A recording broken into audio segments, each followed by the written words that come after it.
Imagine pulling the Galaxy S26 Ultra out of the box, and the first thing you notice isn't the chip or camera, it's the lens. Not just upgraded, but swappable, like a DSLR. Click, switch, shoot. Sounds insane, right? But it's not a concept anymore. Samsung's latest patent might just flip the smartphone camera game on its head, and that's only part of what's coming. Welcome back, viewers. James here. Like what you're hearing? Smash that like button, share this video with your favorite tech geek, and subscribe for more crazy good updates like this every week. Alright, let's get into the meat of it, because Samsung's next flagship isn't playing safe. The S26 series is shaping up to be the boldest Galaxy in years. Leading the charge? The Exynos 2600 chip. Yep, Exynos is back. The chip everyone thought was dead in the water is now eyeing a global comeback. Remember how Samsung ditched Exynos for the S25 series after that whole 3nm meltdown? Low yields, overheating, and some serious PR damage? Well, Samsung's not just recovering, they're going next level. Reports say their 2nm chips are finally hitting usable yield rates, about 40 to 50%.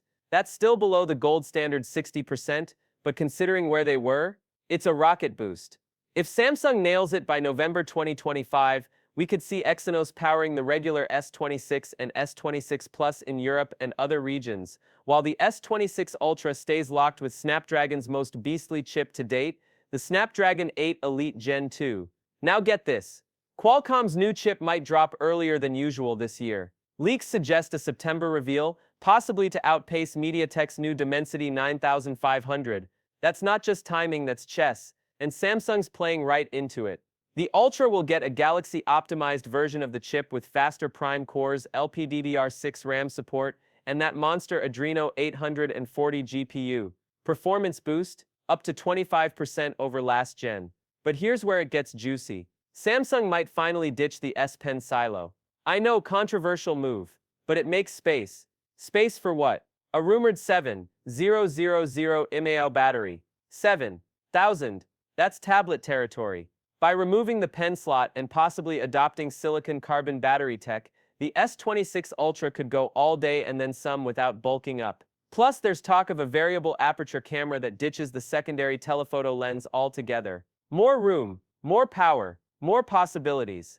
And those bezels? Practically gone.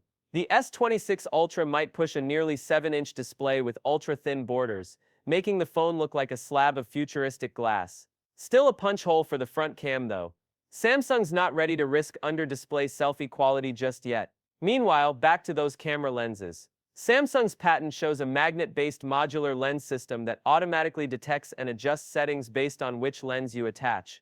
That's not just flashy, it's functional. Imagine snapping on a wide lens for group shots, then switching to a pro zoom without diving into menus. It's like a DSLR and a smartphone had a genius baby. And if anyone can pull it off at scale, it's Samsung. They already build camera sensors for everyone, including Apple. Of course there are risks. Exynos still hasn't proven itself in the wild. If performance lags behind Snapdragon, expect backlash. And mass production of those 2nm chips? Still shaky. But if Samsung lands this triple play next-gen Exynos DSLR-style lenses and ultra battery life, they won't just compete with Apple, they'll change the rules of the game. And let's not forget the Unpacked event. Rumor has it Samsung might move it up to December 2025. If that happens, expect a teaser blitz, camera module demos, chip performance previews, maybe even a look at the final S26 Ultra design. It's gonna be. So, can Samsung actually pull this off? Will Exynos rise from the ashes? Are swappable lenses finally going mainstream? We're standing at the edge of something big here. And I'll be covering every leak, every reveal, every twist. Stay tuned, Tech Fam. Hit subscribe so you don't miss what's next. Until then, stay curious, stay hyped.